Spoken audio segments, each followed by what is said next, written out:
Clouds TV, empowering lives. Today is a prophetic Sunday.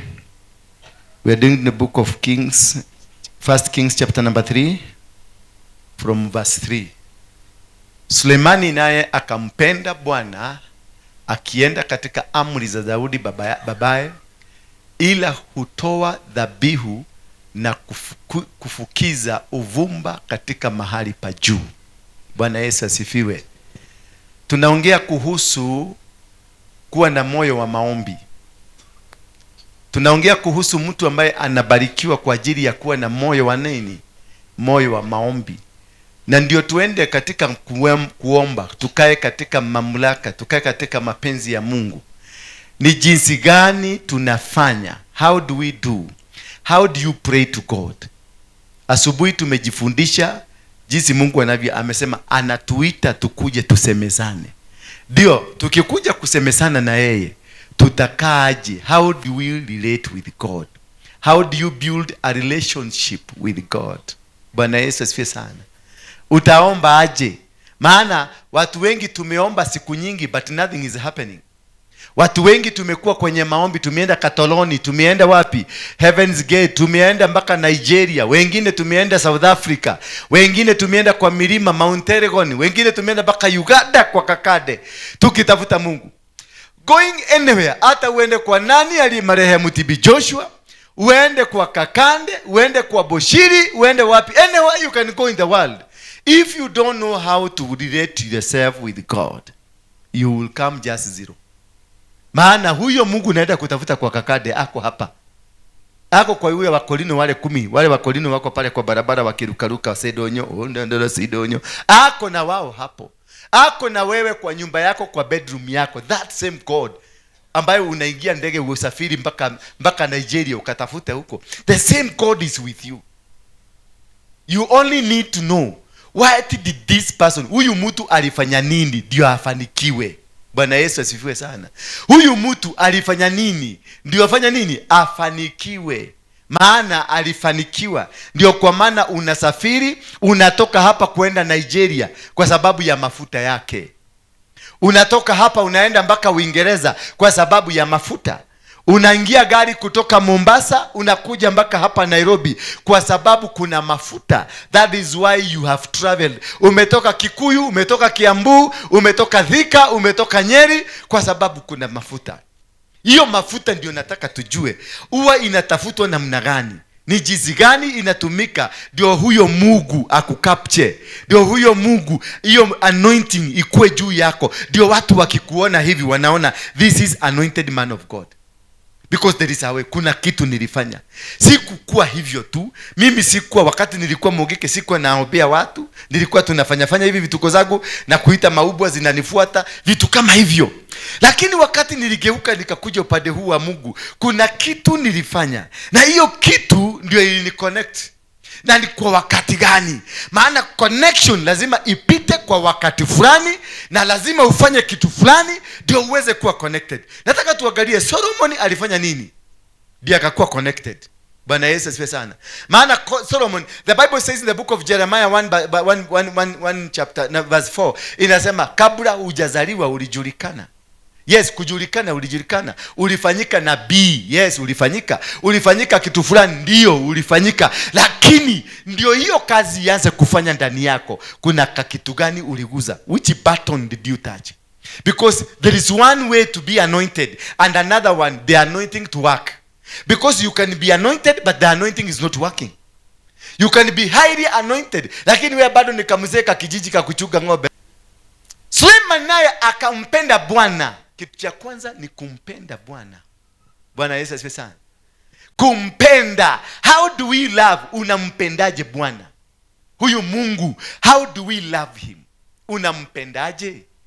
Suleiman naye akampenda Bwana akienda katika amri za Daudi. Mwanzo kabisa, angalia, hakuenda kwenye amri za Mungu, alienda kwenye amri za baba yake Daudi. Bwana Yesu asifiwe sana. Hakuenda kwenye amri za Mungu, alienda kwenye amri za baba yake. Akampenda Bwana kupitia kwa amri za baba yake. Kwa hivyo for you to get and tap an anointing, lazima kuna sheria ambazo lazima utimize ndio uweze kukubalika. Sheria namba 1 ni kutimiza malengo ama kutii baba zenu za kiroho, baba zenu za kimwili, wale ambao ni viongozi wenu walio mbele zenu. Bwana Yesu asifiwe sana. If you are disobedient, disloyal to the person you are sitting under, yale mafuta unakaa chini yake, hakuna baraka utapata. Elijah akamwambia Elisha, utakaponiona nikienda, nawe utabarikiwa. Utachukua mafuta, utapata anointing, the triple anointing, double anointing from me. Ukiona nikienda, maanisha ya kwamba utii, unifuate, kaa karibu na mimi, tembea na mimi wakati wote ule, kuwa pamoja na mimi. Na mimi wakati nitakuwa nikienda, kuna kitu nitakuachia. Bwana Yesu asifiwe sana. Kwa hivyo baraka inakuja kwa ajili ya kuwa mtiifu kwa yule mtu Mungu amekuweka chini yake. Maana kila mtu katika dunia hii amewekwa chini ya mafuta fulani. Kila mtu ambaye ako na kitu, kila mtu ambaye ako na mwelekeo, you are under a special anointing, and not unless you sit under this anointing obediently, diligently, you are not going to be successful. Kwa sababu aliyekuweka ukuje kwa kanisa hii na akakwambia nenda ukae chini ya huyu mtumishi anaitwa Apostle Waroige, alikwambia kwa maana Waroige kuna kitu ako nayo yako, na ndio uipate, you will sweat. Ndio uipate, you must sit under, you must be obedient, you must be diligent, you must be faithful.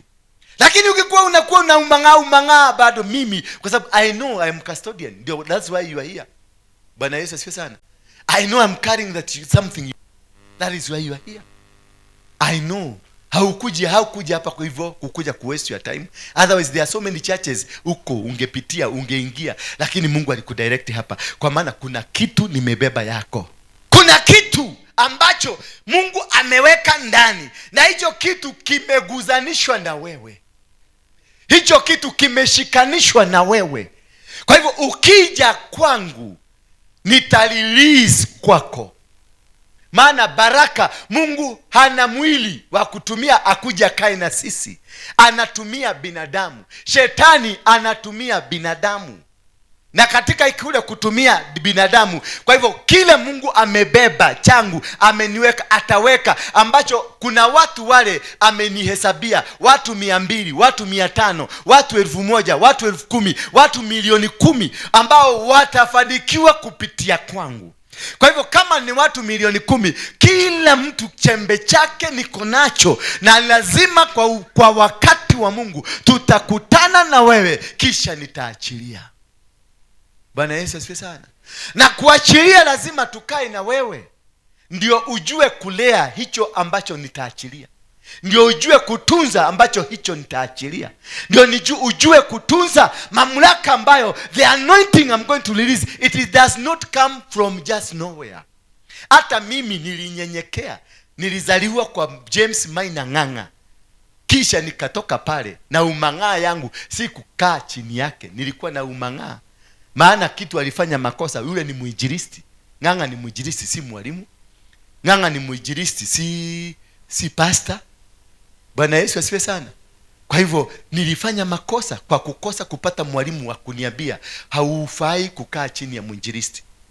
Ukigundua mtu mwenye mnakaa naye ako na anointing ya kiuinjilisti, hama haraka sana, atakumaliza. Atakutoa kwa shetani, lakini bado atakurudisha huko. Usipokuwa mtu ambaye ni mnyenyekevu. Kukaa chini ya muinjilisti lazima kuwe mnyenyekevu. Kukaa mtu ambaye ni prophetic, yani maisha yake ni prophetic, lazima ukuwe mnyenyekevu, otherwise utakufa kiroho, utakufa, because there are people who they don't care. Muinjilisti anaonaga makosa yako, muinjilisti anaonaga small mistake, anakublast tu, anakuambia wewe hiyo ujinga huko nayo tawacha, sitaki. So ukiwa mchanga, ukiokoka, unakaa chini ya mwalimu, chini ya pastor akulee. Bwana Yesu asifiwe sana. Lakini ukizidisha kukaa chini ya muinjilisti mnakaga naye ndiye anakufanya panel beating. Na panel beating unaenda unakutana na wale Wajaruo. Tunaonaga venye wanafanyaga gari, wanagoka na nyundo, Ingine wanararua hiyo mabati, wanaikata ndio waeke mabati ingine wachome na moto. Lakini mwalimu atakubembeleza, atakupeleka, atakwambia maneno mazuri. Hata ukifanya makosa anasikwambia makosa ndio iko tutafanya, lakini tunaenda tukibadilisha pole pole. No, unless huyo mtu ako na vipawa zote. Maana kuna watu wako na vipawa zote 5. Lakini kuna mwingine ako na kimoja. Kama ni mwinjilisti, anakaa kwa mwinjilisti, utamkuta umempatia microphone ya hubiria watu hapa, unafikiria na hubiria watu hawajaokoka. Therefore you must sit under a special anointing ambayo Mungu mwenyewe amesema ukae chini yake. Ni Mungu hutuma mtu, si wewe ulijituma ukaona umekuja hapa na umepata position. Position was created by God. It was a reserve by God that you will come here, and through serving that position, that is how God is going to bless you. Through the position he gonna give you. Na hiyo position anaweza kuja kuwekelea position iko na moto. Kuni zinawaka za metarakwa na zingine ni za metamayo, zinawaka na megaa, moto inakuchoma. Unajaribu kutoroka, unarudishwa, unaambia rudi ka hapo. Unajaribu kwenda, unaambia rudi hapo. Mpaka wakati Mungu atakubariki, mpaka wakati maisha itabadilika, mpaka wakati kila kitu ambacho kilikuwa ndani yako kitang'olewa, ndisho uwekwe kitu kingine kipya. Until you are umeng'olewa. Na kulingana na the anointing, ile kipawa Mungu amekupatia, hivyo ndivyo atakupeleka kwa yule mtu anajua kukutunza. Yule mtu atakunyorosha mpaka ukae straight, ndio Mungu akupokezee. Elijah alikuwa na Elisha. Elisha alijaribu kuwa mang'aa, alijaribu kuwa mambo ingine, lakini alipatiwa mtu mkali anaitwa Elijah. Maana alitaka Elijah kwambia Elijah, nipatie tu nikaange nayo. Lakini Elijah, ukiniona nikienda. Bwana Yesu asifiwe sana. Ukiniona. Kwa hivyo the condition was seeing. So what do? To be seen, for you to see this man going, lazima ukue on toes. Kila mahali anaenda lazima ukue faithful. Kila mahali anaenda lazima ukue na mchukulia. Yani you must be hapa kwa hapa na hiyo anointing. Kwa hivyo kuna anointing, lazima utembee na huyo mchungaji, utembee hapa kwa hapa. Mahali popote anaenda mnakuwa na yeye, chochote anafanya mko na yeye, maana hiyo kitu kitatoka tu if you walk with this man. So the punishment for you, the examination for you, it is walking, kukaa na huyo mtu na kunyenyekea na kuwa chini yake. Na huyo mtu hakuagi mtu mzuri, anakuaga muarrogant. Angalia Elijah venye alikuwa anaambia Elisha, nenda ukachuke huko, anamwambia hapana siadi. Lazima ukue na stamina ya kuvumilia. Maana utaambiwa kitu mbele za watu mpaka uone shida. Huyu mtu haoni mimi ni binadamu. Huyu mtu haoni mimi ni nani. Huyu mtu haoni, yani ananifanya aibu hii yote kwa nini? Bwana Yesu asifiwe sana. And that is how God works with us. For us, angalia mimi wakati nilizaliwa, mimi sikuwa najua nitakuja kuhubiri. Kitu ya kwanza nilifundishwa, ama katika laini zangu zote nilichukia Yesu, sikupenda Yesu. Lakini kwa kuzaliwa kwangu nimejipata kwa kanisa. Na hiyo ndio kitu nataka ujue kutoka leo, ya kwamba you are not an ordinary person. Wewe si mtu wa kawaida. That is why they are attacking you. That is why kila wakati you got a challenge. They are fighting you to destroy you. They want to bring you down. And for them to be able to bring you down, kuna spirit ya kiburi, the spiritual pride inaingiaga ndani yako. Sasa unakuja kama mahali hapa, unapata tu kama madaraka kadogo tu, na ukipata kama madaraka kadogo, sasa hiyo utakuta unatembea ni kama buibui hapa. Unatembea mpaka kukanyaga heavy. Holy Spirit, you are walking Holy Spirit. Spirit yani ya Mungu inakucontrol. Kuna siku moja tulienda kwa mlima Gongu, tukaenda tukachelewa kutoka. Tukapigia mjamaa mmoja alikuwa keyboard huko Saidia ingine. Tukamwambia leo uhubiri. Jamaa naye siku hiyo kumbe ndio hiyo kiburi ilikuwa nataka iingie. Ilikuwa sisi tuende kwa mlima ndio kukosekane mtu wa kuhubiri, yeye ahubiri. Si alihubiri. Watu wakasema amehubiri vizuri. Mpaka sadaka siku hiyo ikakuwa nyingi kuliko venye inakujaga. Wacha tukifika town. Man of God.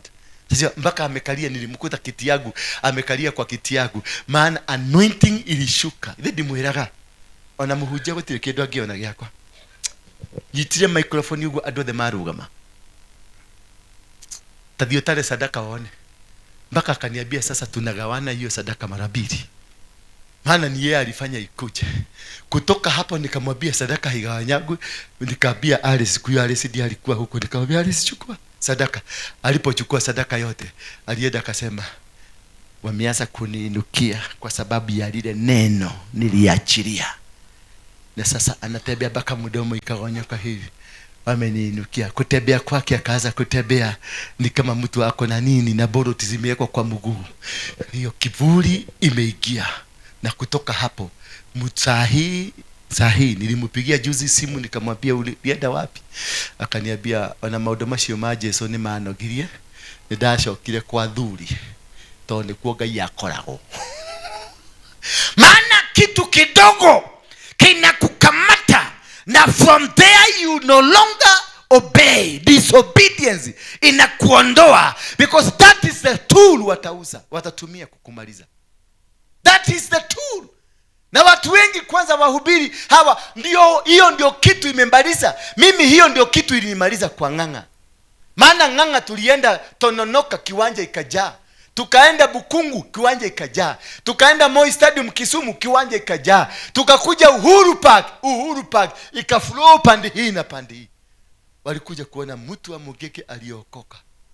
Baka polisi unakuta Ng'ang'a akaprovidiwa a security uncalled for. Hakuwa ameitisha security, lakini akapata dudhi na gari. Kukatokea serikali kulinda Ng'ang'a kwa sababu ya nini? Kuombea mtu ambaye alikuwa ametishia serikali na kuwafanya aokoke na aingie kwa kanisa na atulie. Wakapatia Ng'ang'a pesa. Kiburi kikanimaliza. Kutoka hapo tukaambiana na mama wengine, maana huyu mtu anatumia mafuta yako, twende tufungue kanisa. Tukaenda mahali ingine hapa, hoteli ingine, tukakoboa space ya hoteli, tukajaza. One Sunday tulikuwa watu 500. Tukaambia Ng'ang'a kuja. Ulisema kuna mahali tunaenda, hapa ni wapi? Nikajimaliza mimi mwenyewe.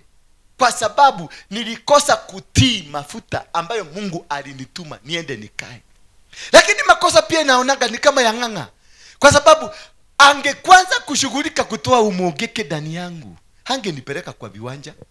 Maana wakati alinipeleka kwa viwanja, Mungiki still ilikuja juu. Maana watu walikuja kwa sababu kuona yule mtu wa Mungiki. So aliglorify ile altar ya Kimungiki, ikainuka.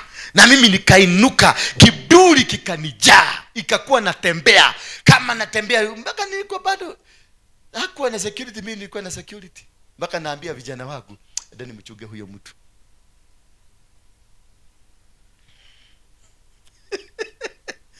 Lakini sikujua ninahitaji kunyenyekea chini ya huyu mzee. Maana ako na kifunguo changu, ako na njia yangu, ako na neno langu la kutoka hapo niende mahali kwingine. And that is what is happening to many marriages. That is what is happening to many people ambao wako kwenye makanisa kama haya. Kwa sababu tumeshindwa kutii, kukaa chini ya mafuta, kunyenyekea. Maana kunyenyekea ni kujinyima raha aina yoyote ile, kujinyima vibali vyovyote vile chini. Ukikaa chini ya mafuta yangu utajinyima raha zozote, vipawa na vibali vyovyote vile havitafanya kazi hapa. Kwa hivyo nikikwambia nenda ufagie choo, lazima uende ufagie. Nikikwambia fanya kazi, tukaa chini, unakaa chini. Nikikwambia enda mahali, unaenda mahali. Maana kuna kitu nimebeba yako na Mungu atanitumia kukutengeneza. Maana kuna mahali anataka kukupeleka, kuna kitu anataka kufanya wewe, kuna jambo anataka kuinua kwako, anataka kuinua ujumbe mkubwa kwako ukafikia mataifa. Lakini lazima upitie kwenye moto, uchomwe, utengenezeke, uumbike. Lakini ukiwa mang'aa, utakaa hapa ukiwa mang'aa, unataka kufanya kila kitu, nawe utateseka. Nitafunga, nitakukanyagia. Niko na uwezo wa kukukanyagia, niko na uwezo wa kukubariki uende, na niko na uwezo wa kukanyagia. Maana Mungu ameniita. Na katika ile hali Mungu ameniita nayo, ameniita ndio nizae. Katika kule kuzaa, yale mazao yasipopitia katika hali ambayo ataitumia yeye, impendezae, apendezwe na njia hiyo. Ndio na watu wengi ni wachungaji wazuri, lakini wamekufa kwenye madhabahu.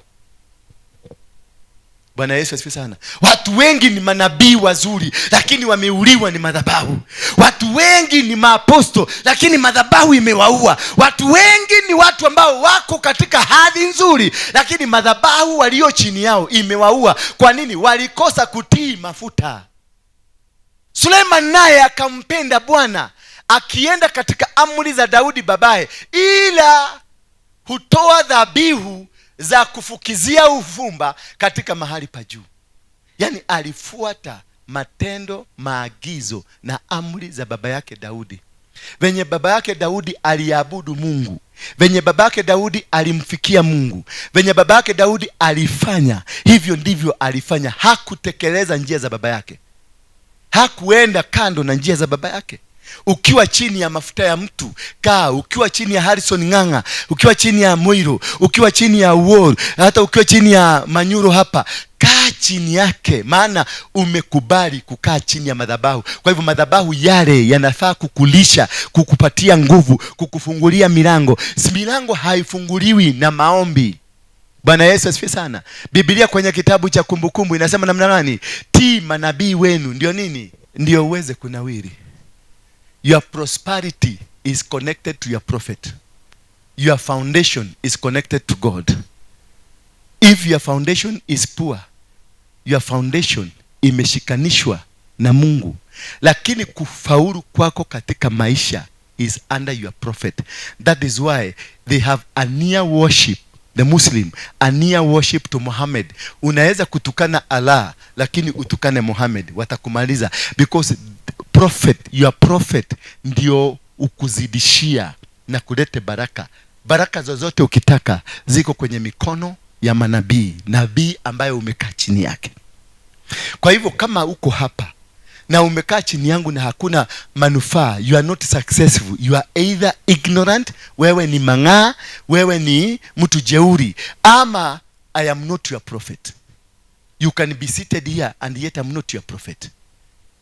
Bwana Yesu asifiwe sana. So value, angalia, miaka hii 5 nimekaa na huyu mtu, ama miaka hii 2 nimekaa na huyu mtu, ama mwaka huu 1 nimekaa na huyu mtu. Ni nini kimebadilika kwangu? Kama hakuna kitu kimebadilika kwako, jiulize maswali. Mimi ni mtiifu kwake? Bwana Yesu asifiwe sana. Tena angalia neighbors ambao mko nao, washirika ambao mko nao, angalia kama wamebarikiwa. Kama wamebarikiwa, basi wewe ndiyo mjinga. Either you are here, you are not supposed to be here, ama you are here but you are arrogant. You are here but you are disobedient. Bwana Yesu asifiwe sana. That is how you see, that is how you look. Hapo ndio unaangalia, unajiangalia, una-assess, unaangalia fulani amefaulu, fulani amefaulu, fulani amefaulu. Why not me? There is a problem. Either this is not my prophet or I'm not obedient to him. Because ile makasiriko ama usiponitii na mimi, madhabahu hayatakubali kukupatia chakula. Because I'm the custodian. I am the custodian, anointed by God to be just a custodian, ya kuchunga madhabahu yake. Na hii madhabahu ndio inafaa kukulisha. Kwa hivyo wewe kama hautii mimi, basi pia madhabahu nitaiambia isikutii. Bwana Yesu asifiwe sana. So it is total obedience. Ukiambiwa fanya, fanya. Ukiambiwa nenda, nenda. Ukiambiwa simama, simama. Ukiambiwa, it is for a time being. You are being trained. Mungu atakulilisi, atakupeleka mahali kwingine. Mungu atakulilisi katika hali ya kukuinua. Mungu atakulilisi, maana you are being prepared for something ahead of you. You are being prepared for success. You are being prepared for winning battles, for conquering mountains, for destroying forces of darkness, for bringing down altars. Katika kitabu cha Yeremia 1:10 akaambia, see today I have set you over nations and kingdom. God is telling Jeremiah, see today I have set you over kingdoms and na Mungu katika mstari wa 6 alikuwa amemguza mdomo na akamwambia, kutoka leo usirudi kusema mimi ni mtoto, maana kule nitakutuma. Kupitia kwa mdomo wako utanena na watasikia, kupitia kwa miguu yako utaenda na utafika. Bwana Yesu asifiwe sana. Kwa hivyo lazima kisha huyu mtu anawekwa chini ya mtu mwingine aliyekomaa, aliye na ukomavu, maana anointing haziko kule mbinguni. Anointing zimeachiliwa, lakini ziko na watu. And these people are custodians. These people are there. Moses ndiye alikuwa na anointing. After his death, the anointing was transferred, ikapatiwa Joshua. Remember, go to the history of Joshua. All his time, he never walked. Hakutembea kutaka kuenda kuona Mungu na Musa. Aliambiwa na Musa tunaenda kuona Mungu, lakini hakuna siku moja Joshua alitaka kujilinganisha na Musa. Wakati wote aliishi katika maisha ya kutotaka kujua, kutotaka kujilinganisha na Musa. Hakutaka hata kidogo kujisawasisha pamoja na Musa. Alikaa kwa umbali kabisa, akajitenga mbali kabisa. Hakutaka hata kutembea na huyu mtu wa Mungu, maana aliheshimu mafuta. Bwana Yesu asifiwe sana. Alitaka yale mafuta asije akayazoea, maana watu wengi wameanguka kwa sababu ya mazoeo. Tumezoeana mpaka unaniona mimi ni kama rika yako. Yes, naweza kuwa mimi ni rika yako, ama naweza kuwa mdogo kwako, lakini kuna kitu nimebeba ambacho hauna, na wakati utakizoea kimekupotea. Bwana Yesu asifiwe sana. Wakati utanizoea tu, wakati utaona tumezoeana, wakati utaona sasa wewe na mimi unaniona tu kama kimutu. Mimi ni binadamu kama wewe, na labda wewe ni mkongwe kuniliko, lakini kuna kitu Mungu hakukupatia, alinipatia, kisha akakwambia utaenda kuchota kwa huyo. Vipawa vingi vimekufa mikononi mwenu. Vipawa vingi vimekufa kwa ajili ya ujeuri mkubwa. Basi mfalme akaenda Gibeoni. Huyu ni Solomon, ni mfalme already. Bwana Yesu asifiwe sana. He is a king already. Meaning a king, you are already blessed, you are already rich, a billionaire. Already you have the power, you have the control. Hakuwa masikini, alikuwa mpawa, alikuwa king. Kwa hivyo kila kitu, kingdom, kila kitu ni chako kwenye ufalme ule. Na akamwambia basi mfalme akaenda Gibeoni ili atoe dhabihu huko. Alikuwa already mfalme, lakini alienda kutoa dhabihu ya nini? Yeye ni mfalme, he owns everything, ako na kila kitu, lakini alienda mfalme, aliambiwa alienda Gibeoni atoe dhabihu. Maana hapo ndio palikuwa pa juu, mahali pakuu. Kuna juu lakini hapana utukufu, kuna juu na pia kuna utukufu. Akaambiwa nenda kwa mlima Gibeoni. Akaenda kama mfalme, hakuenda kama mshirika, hakuenda kama mwenye nchi wa kawaida, alienda akiwa mfalme, akatoa dhabihu. Bwana Yesu asifiwe sana. Katika kufaulu kwa maisha yako, tembea na dhabihu.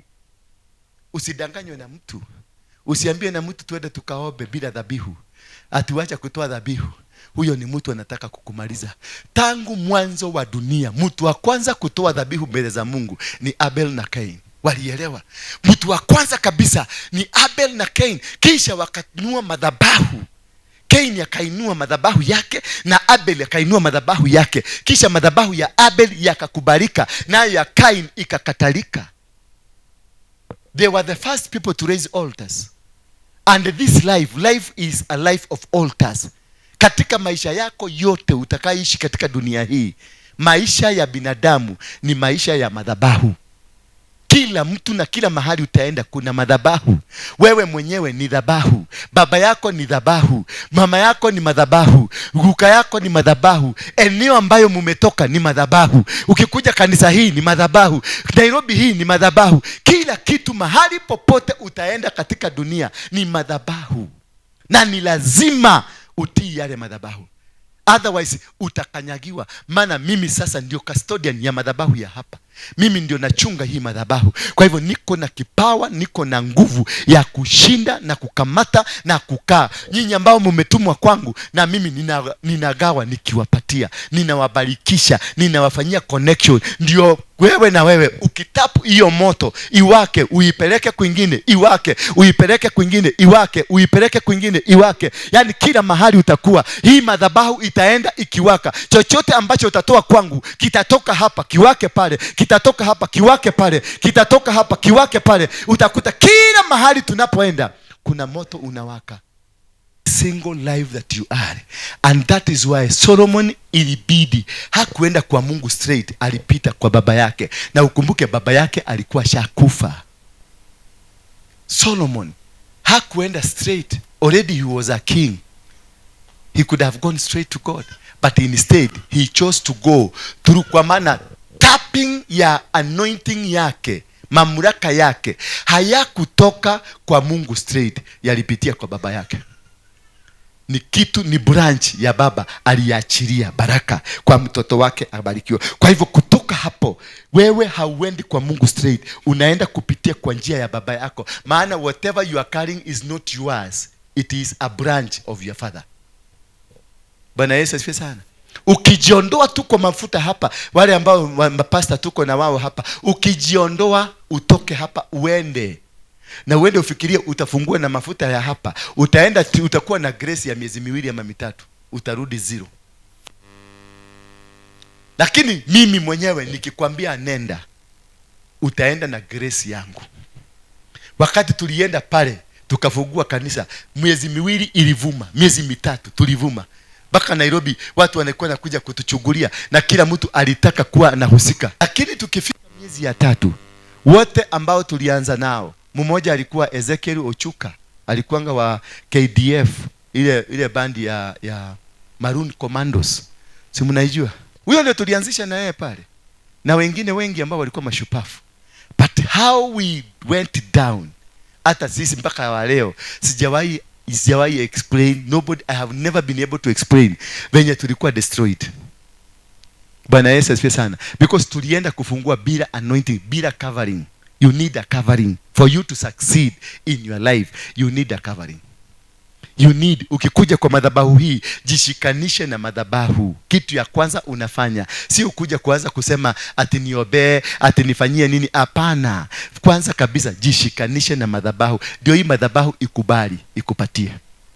Ukijishikanisha na madhabahu yenyewe, hauhitaji maombi yangu, maana already nikiwa kwenye milima, already nikiwa kwenye maombi, niliombea watoto wangu wa kiroho. Wakati umejishikanisha na madhabahu, umekuwa mtoto wangu wa kiroho.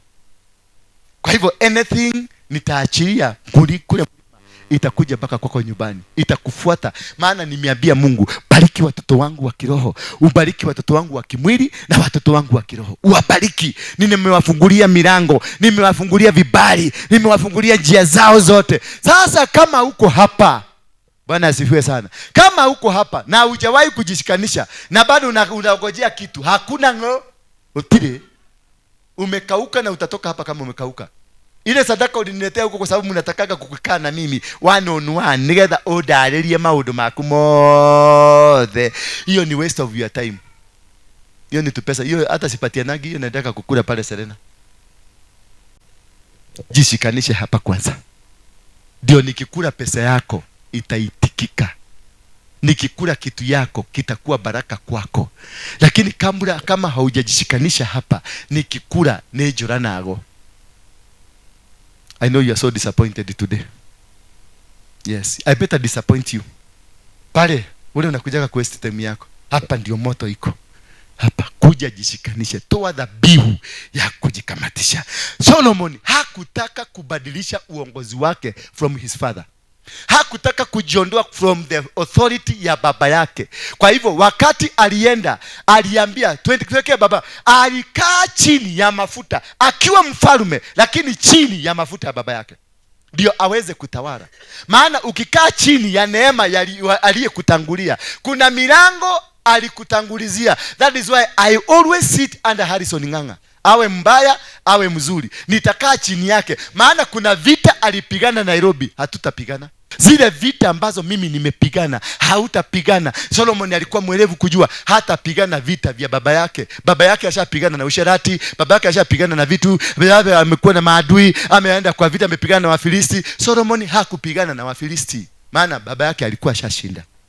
Basi Solomon hakupigana na Goliath, maana baba yake alikuwa ashamshinda. Kuna vita baba yangu Harrison Ng'ang'a ameshinda, mimi hasitapigana. Nao ukikuja chini yangu, vita ambavyo Harrison ameshinda hautapigana, maana I am covering you.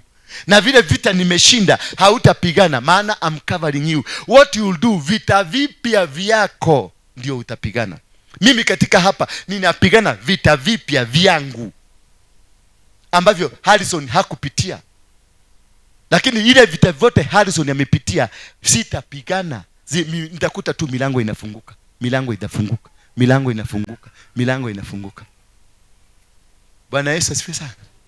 Basi mfalme akaenda Gibeoni ili atoe dhabihu huko, kwa kuwa ndipo mahali pa juu palipo pakuu. Sulemani akatoa sadaka 1,000 za kuteketezwa juu ya madhabahu ile. Alitoa sadaka 1,000, alitoa ndume 1,000 za kuteketezwa, zilichinjwa ndume 1,000. Kumbuka huyu already ni mfalme, hahitaji maneno mingi, hahitaji hata kufanya chochote. Already ashapatiwa, ako na ufalme uko mkononi mwake. Lakini ilibidi atoe dhabihu, ndio atolee madhabahu ya baba yake dhabihu imukubali, ndio atawale bila matatizo. Bwana Yesu asifiwe sana. Lazima utengeneze laini yako ambayo itakubalika. Lazima utengeneze njia yako ambayo ni tajika. Kwa hivyo wewe ukikuwa umejitenganisha naye Daudi, kwa sababu huu ulikuwa ufalme, Solomon alitaka kutembelea kwenye anga ya Daudi. Kisha akatoa ng'ombe za kuteketezwa 1,000, akainua madhabahu juu ya baba yake. Maana baba yake kuna zile kondoo alitoa, kuna zile ng'ombe alikuwa ametoa, kuna zile madhabahu alikuwa ametoa, lakini kwa ujumla akainua madhabahu ikaenda juu zaidi kuliko ya baba yake, ndio aweze kutawala kwa ukubwa zaidi. Halo. Na huko Gibeoni Bwana akamtokelezea. Kumbuka wakati wote tumesoma Daudi hajatokelezewa na Mungu. Ama kuna mahali Biblia inasema, najaribu kutafuta, bado naendelea kutafuta, nahitaji kurekebishwa kama ni kweli. Bwana hakutokelezea Daudi, lakini Bwana alizungumza na Daudi, lakini hakutokelezea. Hapa Solomon baada ya kuinua madhabahu makubwa kuliko ya baba yake, and God appeared to him. So when you raise a higher altar, it brings the presence of God. God appears. Bwana Yesu asifiwe sana. God does what? He appears. That is the secret of sacrifices. You pull the presence of God. Unaleta presence ya Mungu. And when you pull the presence of God, what happens to you? You initiate a promise of God. God will never appear to you and fail to give you a promise. When God appears to you, he gives you a promise. Alimwambia nimekuja, niitishe kile unataka and I will give you. Naye mtu anaitwa Gideon alipoinua madhabahu, Mungu akamtokelezea na akamwambia, hii madhabahu utavunja kama mtu ukiwa peke yako. Abraham alipovunja madhabahu, alipoinua akachinja ile mbuzi, naye Mungu akamtokelezea akamwambia, kwa sababu hujanikataza mtoto, kutoka leo utaongezeka kama mchanga wa baharini na kama nyota wa mbinguni. There is a promise. If you give a sacrifice that touches God, a sacrifice that controls or overpowers the form of sacrifice, that you will touch the heart of God and he will give you a promise. He will talk to you. He will appear to you. The sacrifice, the urge or the need of a sacrifice is to bring the presence of God. Ukitembea kwa njia nzuri, kuna haki Mungu anakuinulia, kuna ukweli Mungu anakuinua, kuna neema, kuna vibali Mungu anaviinua katika maisha yako, na katika unyovu wa moyo pamoja na wewe pia unyovu. Mungu akanyoosha moyo wake kwake Daudi, maana Daudi alitembelea kwenye upako na kwenye kibali cha mbinguni. Bwana Yesu asifiwe sana. When you walk in the glory of God, when you walk in the glory and walk in the right steps of God, there is favor that God gives you. There is favor that will walk with you in your businesses, in your ministry, in your family. Kuna kitu kinatembeanga na wewe kwa sababu unyofu katika kutembea kwenye haki na kweli na unyofu wa moyo. Bwana Yesu asifiwe sana. Na katika unyofu wa moyo pamoja nawe umemwekea na fadhili hii kubwa. Unaona sasa, huyu mjamani mjanja anajua kupita vichochoro kule nyuma, anazunguka akijua the target. Naye akamwambia, na unyofu wa moyo pamoja nawe umemwekea fadhili hii kubwa. Yaani amewekea baba yake Daudi fadhili hii kubwa. Bwana Yesu asifiwe sana. Alitaka kuinua moyo wa Mungu. alimbembeleza Mungu, aliyeyusha moyo wa Mungu, alisema Mungu wewe ni Mungu mkuu, Mungu baraka. Yani umefanya haya yote, umebariki baba yangu, umempatia hata akakuwa mfalme, umemneemesha, umemwezesha, umemfanikisha. Oh my God, you are special, you are the king. We glorify God first before we enter to ask him anything. Solomoni hakuitisha chochote, alimsifia Mungu kwa ajili ya matendo yake mazuri. Alikuwa anajua, alikuwa na uwezo, maana alikaa kwenye serikali ya baba yake, lakini kwa sababu alitaka mwelekeo mpya, alitaka mwongozo wa Mungu, alinyenyekea na akasurrender to God in totality. Bwana Yesu asifiwe sana. If you are given an opportunity, surrender to God in totality to live with you. If God has given you a place to work, surrender in totality for God to raise you up. Kama Mungu amekupatia biashara, surrender in totality for God to lift you up. Whatever small responsibility God has given you, surrender 100%. Do usijibakishie hata kakitu 10, niwekee 10. Usijibakishie hata kakitu kadogo. Jimalize kabisa, then go. Anasema mimi ni mtumwa tu. Mimi si mfalme, mimi ni mtumwa. Maana wewe ndio mfalme, ukanigawishia ufalme. I am just your servant. Amawaka in your kingdom. Neno hili likawa njema machoni pa Bwana, ya kuwa Solomoni ameomba neno hili. Mungu akafurahi. He was happy. He was so happy that he was delighted by what Solomoni aliomba. Hakuomba power, hakuomba kitu kingine, alinyenyekea. Mungu akamwambia, kwa kuwa umeomba neno hili, wala haukujitakia maisha ya siku nyingi, wala hukutaka utajiri kwa nafasi yako, wala hukutaka roho za adui zako, bali umejitakia akili za kujua kuhukumu. 12 please. Alitaka tu akili, hakutaka power, hakutaka uongozi, maana alijua katika hiyo akili atapata power. Basi tazama, nimemfanya kama ulivyosema. Tazama, nimekupa moyo wa hekima na wa akili. Hata kabla yako hapakuwa na mtu kama wewe, wala baada yako hatainuka mtu kama wewe. Ni mimi nimeinuka sasa. Lazima tuinue. Tunajua kubadilisha Mungu. Tumwambie Mungu, tumeinuka. Hata mimi nataka kukua mkubwa kuliko Solomon. Sasa mnaniweza kuniangalia itakuwaje? Itakuwa nitatoa dhabihu. Si alitoa ng'ombe 1000, nitatoa 5000. Na mambo yale usiyoyaomba nimekupa. Umeona sasa? Mambo yale hayakuyaomba, maana alinyenyekea, akajifanya kumbafu, akajifanya mtu haelewi, akajifanya mtu hakui. Mungu akakuja yeye mzima, akampatia mpaka vile vitu alikuwa hajaomba. Lakini sasa ujeuri wako wewe ambao umepatiwa madaraka kidogo, ujeuri yako kutaka kupanga watu, kutaka kuonekana wewe ndio unajua, wewe ndio unajua mipango mizuri, wewe ndio una maakili nyingi, utakuta akili zako zote zitaondolewa, uwezo wako wote utaondolewa, utatiwa aibu. Bwana Yesu asifiwe sana. Na mambo yale usiyoomba nimekupa, mali na fahari, hata hapata kuwa na mtu katika falme kama wewe siku zote.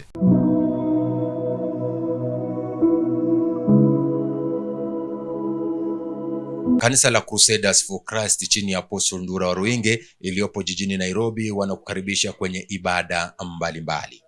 Siku ya Jumatatu ni siku ya maombi hapa kanisani kuanzia mida ya saa 3 asubuhi hadi saa 11 jioni, na siku ya Jumanne imetengwa kwa ajili ya kuonana na Apostle moja kwa moja kuanzia mida ya saa 3 asubuhi hadi saa 11 jioni, na siku ya Jumatano ni siku ya ibada ya ukombozi kuanzia saa 5 asubuhi hadi saa 9 mchana. Siku ya Alhamisi ni siku ya kuonana na Apostle moja kwa moja kuanzia mida ya saa 3 asubuhi hadi saa 11 jioni, na siku ya Ijumaa ni siku ya maombezi hapa kanisani kuanzia saa 3 asubuhi hadi saa 11 jioni. Siku ya Jumamosi kikundi cha ibada na sifa wanakutana kwa ajili ya maombi na maandalizi ya ibada za Jumapili.